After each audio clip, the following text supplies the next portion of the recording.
네, 안녕하세요. 미국 주식 멘탈 케어하기 멘탈이 전부다입니다. 네, 오늘은 미국 시장이 특별한 이슈 없이 평온한 하루였습니다. 3대 지수 모두 1% 안쪽으로 안정적으로 상승했고요. 전반적으로 이틀 전에 시장을 패닉 상태로 몰았던 공포에서 확연하게 벗어난 모습을 보여줬습니다. 채권 수익률도 무려 7베이시스 포인트나 급등을 했고요. 유가도 4% 넘게 급등을 했습니다. 원래 이렇게 채권 수익률과 유가가 급등을 하면 둘 다 주식시장에 충격을 줄 수 있는데요. 최근에는 이 둘 모두 경제 전망이 안 좋아지는 것 때문에 내렸던 것이기 때문에 오히려 오른 게 시장에는 호재로 작용을 했습니다. 덕분에 이틀 전에 공포장에서 가장 큰 피해를 받았던 주식들이 오늘 모두 반등을 했습니다. 여행주는 급등에 가까운 반등을 했고요. 어제 올랐던 금융주도 오늘 추가적으로 상승을 했고, 또 최근 굉장히 안 좋았던 에너지주들도 오늘 반등을 했습니다. 그래서 델타 바이러스 우려로 강하게 하락했던 주식들이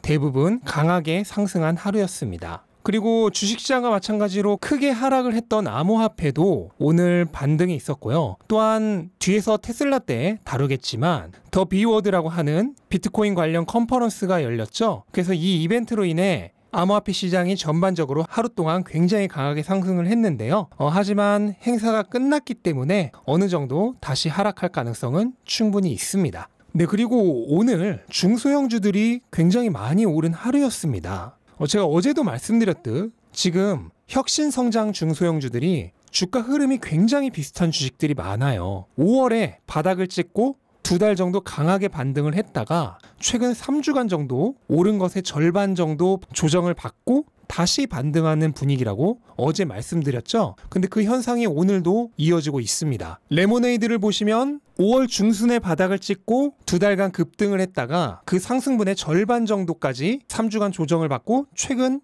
다시 반등 중이죠. 또 푸보TV도 거의 비슷한 모양입니다. 그리고 니오도 마찬가지로 거의 비슷한 모양이죠. 지금 제가 말씀드린 회사들은 전부 하고 있는 비즈니스가 완전히 다른 회사들입니다. 하지만 그런 거 상관없이 전반적으로 혁신성장 중소형주들이 대부분 비슷하게 주가 흐름이 이어지고 있어요. 그래서 저는 이 최근의 조정이 어느 정도 마무리가 돼가는 느낌이라고 생각을 하고, 다만 주식은 항상 이렇게 조정 후에 반등할 때 그대로 쭉 반등을 하는 게 아니라 다시 떨어져서 2중 바닥이나 3중 바닥을 찍고 올라가거나 아니면 일정 기간 횡보를 하거나 하는 경우도 많기 때문에 여기서 그냥 무조건 다시 쭉 반등한다고는 얘기할 수 없지만, 그래도 어쨌든 단기적으로는 바닥권을 찾아가고 있다 정도로 말씀드릴 수 있겠습니다. 네, 그리고 넷플릭스는 어제 어닝 미스를 발표한 이후에 3분기에 대한 가이던스가 괜찮아서 애프터마켓에서는 별로 떨어지지 않았는데요. 결국 본장에서는 3% 넘게 하락하면서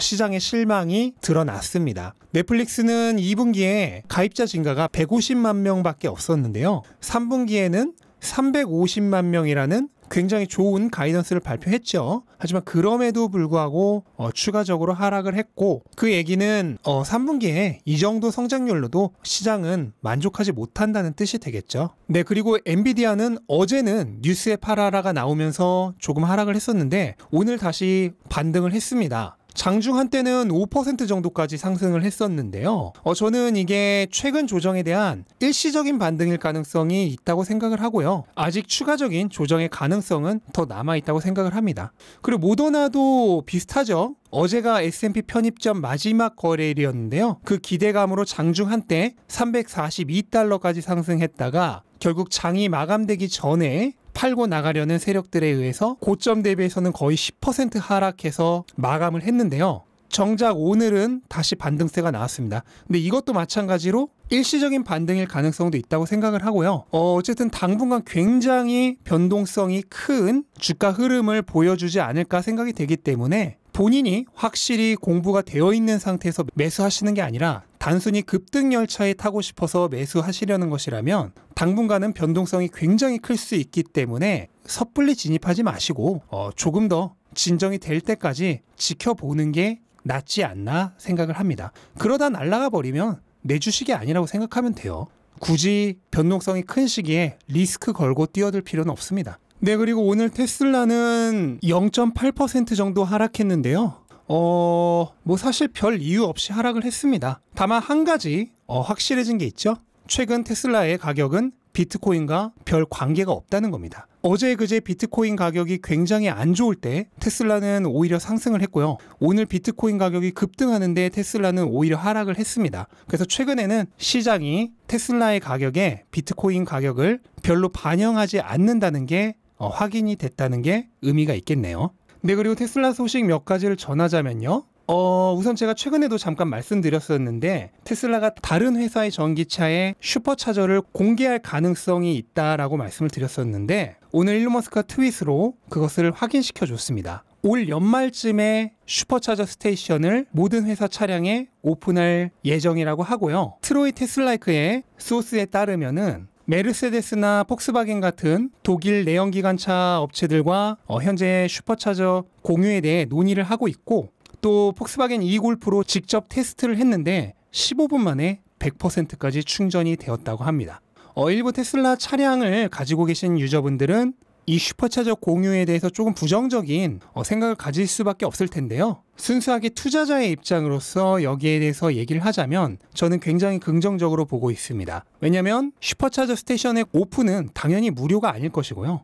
유료로 오픈을 할 것이고 비용의 지불 방식은 사용한 충전량에 비례해서 지불하는 방식도 있겠고 또는 일정 기간 구독료를 내고 사용하는 방식도 있겠죠. 근데 어느 방식이든 전기차의 보급이 늘어나면 늘어날수록 충전 비용도 증가할 것입니다. 그래서 초기에는 별 의미 없는 매출 증대겠지만 전기차 보급률이 늘어나면 결코 무시할 수 없는 수준으로 매출에 도움이 될 가능성도 있어요. 그러니까 일종의 주유소 사업이 되는 거죠. 또한 이거보다 더 중요한 거는 전기차 생태계 내에서의 테슬라의 이미지와 위상을 높여줄 수 있다는 겁니다. 유료로 슈퍼차저를 써봤더니 그냥 이걸 무료로 사용할 수 있는 테슬라를 사야겠다고 생각하는 사람도 분명 많아질 겁니다. 그리고 전기차 생태계 내에서 사실상 테슬라가 최고다라는 이미지를 돈 내고 광고하는 게 아니라 오히려 돈을 받고 광고하는 셈이 되는 거죠. 또한 충전 네트워크를 오픈함으로써 현재 3% 조금 넘는 전기차 침투율의 빠른 증가에도 큰 도움이 될 가능성이 있습니다. 결국 전기차 침투율이 높아지면 테슬라의 매출도 같이 올라가는 거니까요. 네, 그리고 오늘 웨드부시의 테슬라 애널리스트인 댄 아이브스가 의미 있는 발언을 했는데요. 테슬라가 중국에서 최근 여러 가지 이슈가 많았음에도 불구하고 결국 그걸 다 이겨내고 중국 내 시장 점유율을 가속화시킬 수 있는 포지션에 있다고 얘기를 했습니다. 이건 제가 바로 어제도 전해드렸듯이 테슬라가 중국 내에서 압도적인 전기차 판매량을 달성한 것을 두고 얘기를 하는 것입니다. 참고로 댄 아이브스는 팀 랭크스에 등록되어 있는 7,591명의 애널리스트 중에서 43위에 위치한 탑 애널리스트 중에 한 명입니다. 참고로 우리들의 친구 고든 존슨의 성적표도 한번 비교를 해드리겠습니다. 네, 그리고 오늘 일론 머스크와 잭 도시 그리고 캐시 우드가 참여한 더 비워드라는 비트코인 관련 온라인 컨퍼런스가 열렸죠. 그래서 여기서 3명이 약 1시간 정도 여러 의견을 나눴는데요.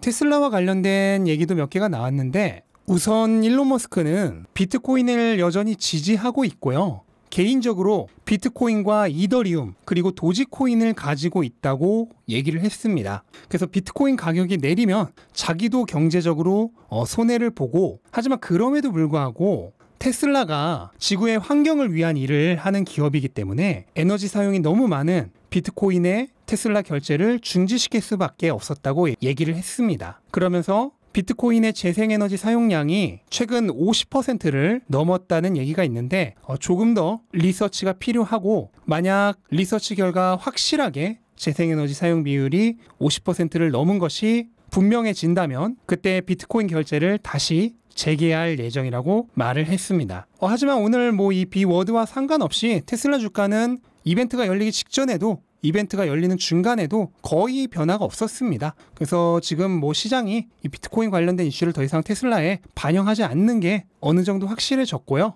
그렇다면 테슬라 투자자들로서는 불안 요소가 하나 사라지는 것이기 때문에 굉장히 긍정적인 상황이라고 얘기할 수 있겠습니다. 네, 이상 오늘 시장 정리해봤습니다. 월요일에 시장이 급락한 이후에 어제 오늘 이틀간 오르면서 사실상 그제 급락을 거의 다 만회를 했는데요.